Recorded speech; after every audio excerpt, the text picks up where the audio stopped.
Mark, let's have a conversation about these markets then, because the extent of the losses we saw yesterday justifies it. Let's spend 3 minutes on thinking about where we have got to. Your reflections on CPI then. You thought that you've always said that this was going to be more widespread, this inflation drama that we're dealing with globally, but in the US context was always going to be much more widespread, not just focused on energy, and that's what we saw yesterday.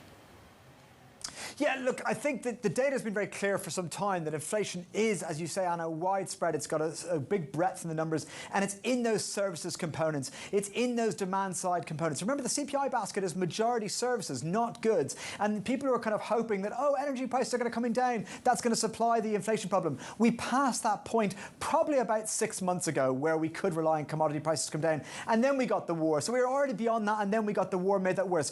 This has been an inflation problem which the Fed has been way behind the curve on. And in fact, before yesterday's CPI piece, I actually put a piece out saying that how this is actually still a very dovish Fed. In terms of the pricing, we have been pricing very, very low rates relative to inflation forecasts, relative to what we're expecting. So I think that yesterday's print, I had no idea where the print was going to come in. I don't think it changes the overall picture. This is an overall picture of that we've got an underinflation problem that's massively underestimated. And the scale of market reaction wasn't because the data was a big shock. It was because there was such delusion in the market and such optimism out there. Ultimately, we're still a long way from capitulation across any asset.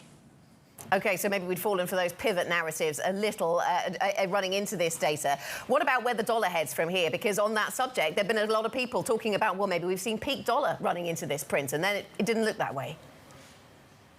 I think the dollar move will not run out of steam from exhaustion because it's not a position-led move. The market is long the dollar, but not massively long the dollar. This is not a stretched move. It is not a move that's moving off valuations. Sure, the dollar is expensive, but this is a once-in-a-multi-decade regime change. This is about a deleveraging. This is about a systematic removal of liquidity from the global financial systems.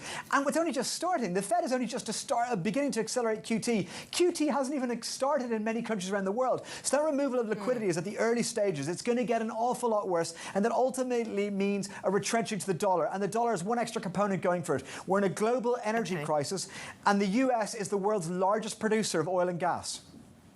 OK, and talking about pulling back on liquidity, we certainly have not seen that in Japan, Mark. Is anything that we've heard over the last 24 hours really relevant, changing your thinking about where we head on Japan? We've seen yields coming a little bit higher. We've seen plenty of verbal intervention. We saw a line about the BOJ conducting a rate check on FX. Anything material here?